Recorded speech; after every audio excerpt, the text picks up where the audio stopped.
CUET exam നാളെ ആരംഭിക്കാൻ വേണ്ടിയിട്ട് പോവാണ്. അപ്പോൾ ഒരുപാട് നാളത്തെ പ്രിപ്പറേഷനും എഫേർട്ടും അത് റിഫ്ലക്ട് ചെയ്യാനുള്ള ഒരു ഓപ്പർച്യൂണിറ്റിയാണ്. അപ്പോൾ എക്സാം ഹാളിലോട്ട് പോകുന്നതിന് മുമ്പ് നിങ്ങൾ എന്തൊക്കെ കാര്യങ്ങളാണ് ശ്രദ്ധിക്കേണ്ടത്, എന്തായിരിക്കണം നിങ്ങളുടെ ഡ്രസ് കോഡ്, അതുപോലെ തന്നെ നിങ്ങൾക്ക് എന്തൊക്കെ കാര്യങ്ങൾ എക്സാം ഹാളിലോട്ട് കൊണ്ടുപോകാം, അതുപോലെ എന്തൊക്കെ ഡോക്യുമെന്റ്സ് ആണ് നിങ്ങൾ കരുതേണ്ടത്, അതുപോലെ എക്സാം ഹാളിൽ നിങ്ങൾ പാലിക്കേണ്ടുന്ന കാര്യങ്ങളാണ് ഇവിടെ പറയാൻ വേണ്ടി പോകുന്നത്.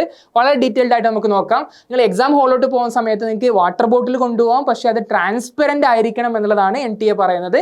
അതിൽ സ്റ്റിക്കേഴ്സ്, ലേബിൾസ് കാര്യങ്ങൾ അല്ലെങ്കിൽ റേറ്റിംഗ് ഒന്നും ഉണ്ടാവാൻ വേണ്ടിയിട്ട് പാടില്ല. ട്രാൻസ്പെറന്റ് ഒപ്പാക്ക് ആയിട്ടുള്ള വാട്ടർ ബോട്ടിൽ എന്ത് ചെയ്യാൻ നിങ്ങൾക്ക് കൊണ്ടുപോകാം. വളരെ ചൂടുള്ള ഒരു ക്ലൈമറ്റിലാണ് നിങ്ങൾ എക്സാം എഴുതാൻ വേണ്ടി പോകുന്നത്. ചില ആൾക്കാർക്ക് ഒറ്റ സ്ട്രെച്ചിൽ 3 മണിക്കൂർ എക്സാം ഉള്ള ആൾക്കാരൊക്കെ ഉണ്ട്. അപ്പോൾ നിങ്ങൾ ശ്രദ്ധിക്കേണ്ടത് ആ ഒരു ത്രൂ ഔട്ട് എക്സാം നിങ്ങൾ എന്തായിരിക്കുക, ഹൈഡ്രേറ്റഡ് ആയിട്ടിരിക്കുക എന്നുള്ളത്, നിങ്ങൾ ഫാറ്റിക് ആവാതിരിക്കാനും വളരെ ഇമ്പോർട്ടൻ്റ് ആയിട്ടുള്ള ഒരു കാര്യമാണ്.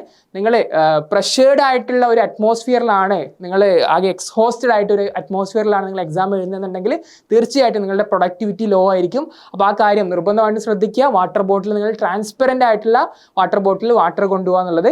അതുപോലെ തന്നെ നിങ്ങൾ articles or objects of faith, അതായത് റിലീജിയസ് ആയിട്ടുള്ള കാര്യങ്ങൾ, ചിലപ്പം ചരട് ഉപയോഗിക്കുന്ന ആൾക്കാരുണ്ടാവും, ചിലപ്പം നിങ്ങൾ സ്കാർഫ് ഉപയോഗിക്കുന്ന ആൾക്കാരുണ്ടാവും. അപ്പോൾ റിലീജിയസ് ആയിട്ടുള്ള എന്തെങ്കിലും കാര്യങ്ങൾ നിങ്ങളുടെ വസ്ത്രത്തിൽ വരുന്നുണ്ടെന്നുണ്ടെങ്കിൽ നിങ്ങൾക്ക് അത് അലൗഡ് ആണ് എന്നുള്ളത് NTA പറഞ്ഞിട്ടുണ്ട്. പക്ഷേ നിങ്ങൾ കുറച്ചും കൂടെ നേരത്തെ സെൻറ്ററിൽ റിപ്പോർട്ട് ചെയ്യാൻ വേണ്ടി ശ്രദ്ധിക്കണം.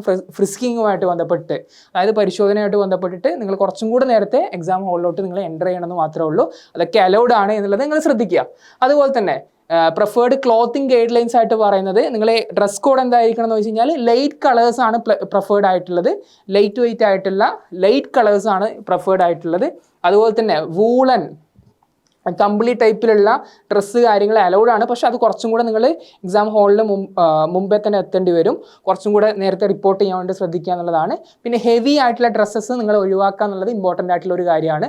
അതുപോലെ തന്നെ നിങ്ങൾ ശ്രദ്ധിക്കാനുള്ള ഒരു കാര്യം എന്ന് പറയുന്നത്, നിങ്ങൾ ചില ആൾക്കാരുടെ ഇതിലൊക്കെ ഡ്രസ്സസിലൊക്കെ കുറച്ച് മെറ്റൽസ്, ബട്ടൺസും കാര്യങ്ങളൊക്കെ മെറ്റൽസ് വരുന്നുണ്ടെങ്കിൽ അത്തരം കാര്യങ്ങൾ ഒഴിവാക്കുക. ഹെവി ആയിട്ടുള്ള ഡ്രസ്സസ് ഒഴിവാക്കുക. ലൈറ്റ് കളേർഡ് ആയിട്ടുള്ള ഡ്രസ്സസ് നിങ്ങൾ യൂസ് ചെയ്യുക എന്നുള്ളത് ഇമ്പോർട്ടൻ്റ് ആയിട്ടുള്ള ഒരു സംഗതിയാണെന്നുള്ളത് മനസ്സിലാക്കുക. അതുപോലെ തന്നെ നിങ്ങളുടെ ചെരുപ്പ് കാര്യങ്ങൾ പറഞ്ഞിട്ടുണ്ട്. നോർമൽ ഷൂസോ അല്ലെങ്കിൽ ചപ്പൽസോ ലോ ഹീൽസുള്ള ചെരുപ്പുകളോ നിങ്ങൾ ഉപയോഗിക്കുക എന്നുള്ളതാണ് NTA പറയുന്നത്. പിന്നീട് നിങ്ങൾ ശ്രദ്ധിക്കാനുള്ളത് എന്തായിരിക്കണം നിങ്ങൾ ഡോക്യുമെൻ്റ് കൊണ്ടുപോകേണ്ടതെന്നുള്ളതാണ്. വളരെ ഇമ്പോർട്ടൻ്റ് ആയിട്ടുള്ള ഒരു കാര്യമാണ്. ഈ ഡോക്യുമെൻറ്റ്സ് നിങ്ങളുടെ കയ്യിൽ കരുതിയിട്ടില്ല എന്നുണ്ടെങ്കിൽ നിങ്ങൾക്ക് എന്ത് ചെയ്യാൻ വേണ്ടി പറ്റില്ല, നിങ്ങൾക്ക് എക്സാമിനേഷനിൽ നിങ്ങൾക്ക് ഡീബാർ ചെയ്യപ്പെടും, നിങ്ങൾക്ക് എക്സാമിനേഷൻ അപ്പിയർ ചെയ്യാൻ വേണ്ടി പറ്റില്ല എന്നുള്ളത് മനസ്സിലാക്കുക. അപ്പോൾ നിർബന്ധമായിട്ട് നിങ്ങൾ എന്ത് ചെയ്യണം, നിങ്ങൾ അഡ്മിറ്റ് കാർഡ് പ്രിൻ്റ് ഔട്ട് എടുക്കണം. അപ്പോൾ നിങ്ങൾക്ക് ചില ആൾക്കാർ ചോദിക്കും ബ്ലാക്ക് ആൻഡ് വൈറ്റ് വേണോ കളേർഡ് വേണോ, ബ്ലാക്ക് ആൻഡ് വൈറ്റ് മതി കുഴപ്പമില്ല, പക്ഷേ അത് പ്രിൻ്റ് ഔട്ട് എടുത്തിട്ട് നിങ്ങൾ കൊണ്ടുപോകണം എന്നുള്ളതാണ്. പിന്നെ ചില ആൾക്കാർ ചോദിക്കും ID പ്രൂഫായിട്ട് അതിൻ്റെ കോപ്പി മതിയോ, കോപ്പി പോരാ, അതിൻ്റെ ഒറിജിനൽ ID പ്രൂഫ് അതിപ്പോൾ നിങ്ങൾ കൊടുത്തിട്ടുള്ളത് ചിലപ്പോൾ അത് പാസ്പോർട്ട് ആയിരിക്കാം, ചിലപ്പോൾ ആധാർ കാർഡ് ആയിരിക്കാം, ചിലപ്പോൾ സ്കൂൾ ID പാൻ കാർഡോ ഡ്രൈവിംഗ് ലൈസൻസോ ആയിരിക്കാം. നിങ്ങൾ എന്താണോ അപ്ലൈ ചെയ്യുന്ന സമയത്ത് കൊടുത്തിട്ടുള്ളത് ആ ഒരു ID പ്രൂഫാണ് നിങ്ങൾ എന്ത് ചെയ്യേണ്ടത്, അതിൻ്റെ ഒറിജിനൽ നിങ്ങൾ എന്ത് ചെയ്യണം, എക്സാം ഹാളിലോട്ട് പോകുന്ന സമയത്ത് നിങ്ങൾ കൊണ്ടുപോകണം എന്നുള്ളതാണ്. അപ്പോൾ നിങ്ങൾ അഡ്മിറ്റ് കാർഡ് പ്രിൻ്റ് ഔട്ട് എടുത്ത് കൊണ്ടുപോകണം, ഒറിജിനൽ ID പ്രൂഫ് വേണം, അതുപോലെ തന്നെ 2 പാസ്പോർട്ട് സൈസ് ഫോട്ടോയും കൂടെ നിങ്ങൾ എക്സാം ഹാളിലോട്ട് കൊണ്ടുപോകുന്ന സമയത്ത് കരുതണം എന്നുള്ളതാണ്.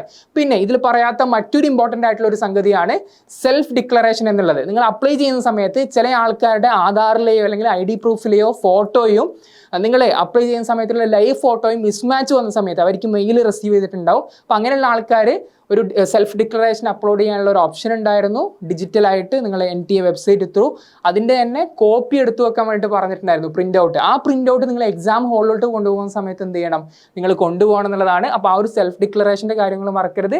അപ്പോൾ ശ്രദ്ധിക്കുക, admit card print out, 2 passport size photo, അതുപോലെ തന്നെ ഒറിജിനൽ ID പ്രൂഫ് നിങ്ങൾ എന്താണോ കൊടുത്തിട്ടുള്ളത്, അതുപോലെ തന്നെ സെൽഫ് ഡിക്ലറേഷനും. പിന്നെ അതുപോലെ തന്നെ നിങ്ങൾ സ്വാഭാവികമായിട്ട് എന്ത് ചെയ്യണം, പേന കൊണ്ടുപോകണം, വാട്ടർ ബോട്ടിൽ കൊണ്ടുപോകണം, ബാക്കിയുള്ള കാര്യങ്ങൾ നിങ്ങൾ കൊണ്ടുപോകണം എന്നുള്ളതാണ്. നിങ്ങളിപ്പോൾ പേന 1 2 നിങ്ങൾക്ക് എന്ത് ചെയ്യാം, ഉപയോഗിക്കുക എന്നുള്ളതാണ്. നിങ്ങൾക്ക് എന്തെങ്കിലും റഫ് വർക്ക്സ് കാര്യങ്ങൾ ചെയ്യാനുള്ള പേപ്പർ ഷീറ്റുകൾ നിങ്ങൾ എന്ത് ചെയ്യും, നിങ്ങൾ കൊണ്ടുപോകേണ്ട ആവശ്യമില്ല. എക്സാം ഹാളിൻ്റെ അകത്തുനിന്ന് ഡിസ്ട്രിബ്യൂട്ട് ചെയ്യും. നിങ്ങൾക്ക് A4 പേപ്പറിൽ നിങ്ങൾക്ക് വർക്കൗട്ട് ചെയ്യാനുള്ള, സ്ക്രിബിൾ ചെയ്യാനുള്ള ഒരു ഓപ്ഷൻ ഉണ്ടാവും എന്നുള്ളത് മനസ്സിലാക്കുക. അപ്പോൾ അത്രയും കാര്യങ്ങൾ. പിന്നെ പേന 1 2 നിങ്ങൾക്ക് എന്ത് ചെയ്യാം, കരുതാം സ്പെയർ ആയിട്ട് എന്നുള്ളത്, അതും കൂടെ നിങ്ങൾ മനസ്സിലാക്കി വെക്കുക എന്നുള്ളതാണ്. പിന്നെ അതുപോലെ തന്നെ നിങ്ങൾ ഒരുപാട് ആൾക്കാർ ഒരുപാട് എഫേർട്ട് ഈ ഒരു എക്സാമിലോട്ട് ഇട്ടിട്ടുണ്ടാവും. അതുപോലെ തന്നെ ഒരുപാട് ഡെയിലി 8, 10, 12 മണിക്കൂർ പഠിക്കുന്ന സ്റ്റുഡൻസിന് നമുക്കറിയാം, നമ്മുടെ സ്റ്റുഡൻസ് തന്നെ. അപ്പോൾ നിങ്ങളുടെ ഈ ഒരു എഫേർട്ട് കൃത്യമായിട്ട് നാളെ റിഫ്ലക്റ്റ് ചെയ്യാൻ പറ്റുക എന്നുള്ളത് ഇമ്പോർട്ടൻ്റ് ആണ്. അപ്പോൾ കൃത്യമായിട്ടുള്ള സ്ലീപ്പും അതുപോലെ തന്നെ രാവിലെ ഫുഡും കാര്യങ്ങളൊക്കെ കഴിച്ചിട്ട് കംഫർട്ടബിൾ ആയിട്ട് എക്സാം ഹാളിലോട്ട് പോകാന്നുള്ളത്, അങ്ങനെ പ്രഷേർഡ് ആവാതിരിക്കുക എന്നുള്ളത് നമ്മുടെ പ്രൊഡക്ടിവിറ്റി കൂട്ടാൻ വേണ്ടിയിട്ട്, എക്സാമിൻ്റെ മാർക്കിൽ അതിലൊരു ഏറ്റവും കൂടുതലായി കാണിക്കാൻ വേണ്ടിയിട്ട് വളരെ ഇമ്പോർട്ടൻ്റ് ആയിട്ടുള്ള ഒരു സംഗതിയാണ്. അപ്പം നേരത്തെ പറഞ്ഞതുപോലെ തന്നെ നിങ്ങൾ നേരത്തെ ആ ഒരു റിപ്പോർട്ടിംഗ് ടൈമിന് ഒരു മണിക്കൂർ മുമ്പെങ്കിലും നിങ്ങൾ എത്തുക. 1 മണിക്കൂർ, അരമണിക്കൂർ മുമ്പേ എത്തുക. റിപ്പോർട്ടിംഗ് ടൈമിൻ്റെ അരമണിക്കൂർ, 1 മണിക്കൂർ മുമ്പ് എത്തുക.